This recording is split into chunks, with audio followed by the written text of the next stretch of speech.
कोरबा के ब्रह्म कुमारी ईश्वरीय विश्वविद्यालय द्वारा ट्रांसपोर्ट नगर में आजादी के अमृत महोत्सव 75 वर्ष के अवसर पर कार्यक्रम का आयोजन किया गया। कार्यक्रम का उद्घाटन निगम के महापौर राजकिशोर प्रसाद ने किया। विशिष्ट अतिथि के रूप में कोरबा वन मंडल की डीएफओ प्रियंका पांडे शामिल हुई। कार्यक्रम की शुरुआत अतिथियों ने दीप प्रज्वलित कर किया। इस अवसर पर महापौर राजकिशोर प्रसाद ने सबसे पहले नव वर्ष की सबको बधाई दी। देश में आजादी का अमृत महोत्सव मनाया जा रहा है। स्वस्थ रहने जिस तरह साफ सफाई जरूरी है, जिस्मानी स्वच्छता के साथ साथ रूहानी स्वच्छता की भावना के साथ अमृत महोत्सव मनाएं। नए वर्ष के लिए आप सभी को बहुत बहुत बधाइयाँ, ढेर सारी शुभकामनाएं। और जो स्वतंत्रता प्राप्ति के 75 वर्ष के उपलक्ष्य में पूरे देश में आजादी का अमृत महोत्सव मनाया जा रहा है, तो नगर पालिका निगम कोरबा के द्वारा भी इस अवसर पर स्वच्छता को फोकस किया जा रहा है। तो आप सबसे मैं निवेदन भी करता हूं कि सब जो आत्मा की शुद्धता और स्वच्छता हमारा मेन फोकस रहता है, तो इस अमृत महोत्सव के अवसर पे हम ज्यादा से ज्यादा लोगों को इस महोत्सव के साथ, इस भावना के साथ जोड़े कि जिस्मानी स्वच्छता के साथ साथ रूहानी स्वच्छता और पवित्रता भी सबकी जिंदगी में आए, सभी स्वस्थ रहें और खुशहाली भरा ये 2022 का वर्ष हम सबके परिवारों में खुशियों का आभार लगा दे। इन्हीं शुभकामनाओं के साथ आप सभी को पुनः कोरबा वन मंडल की डीएफओ प्रियंका पांडे ने बताया कि शासन ने पर्यावरण संरक्षण के लिए हरियाली प्रसार योजना शुरू की है।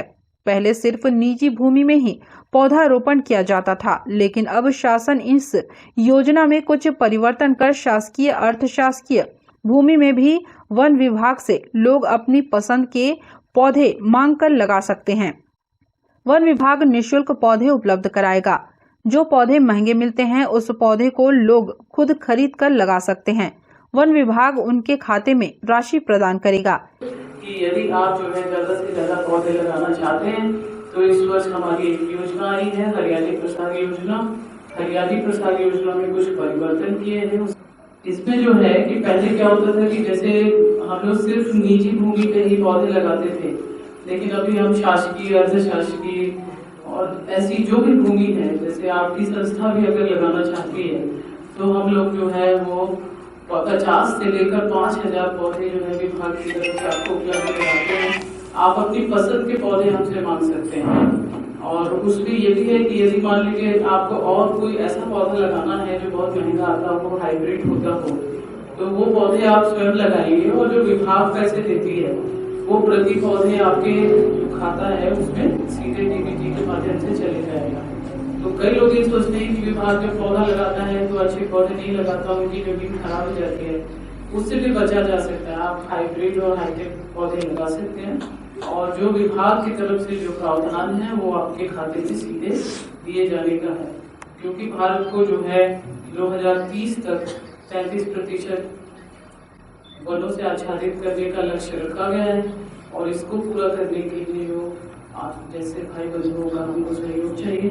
और अगर आप सब बढ़ करके इसमें हिस्सा लेंगे तो निश्चित रूप से भारत 2030 तक 33% वन आच्छादित हो जाएगा। वर्तमान में हम सिर्फ अभी 20-21% हैं और पुनः ऐसे अद्भुत कार्यक्रमों के आयोजन के लिए आप सभी जो है बधाई के पात्र हैं।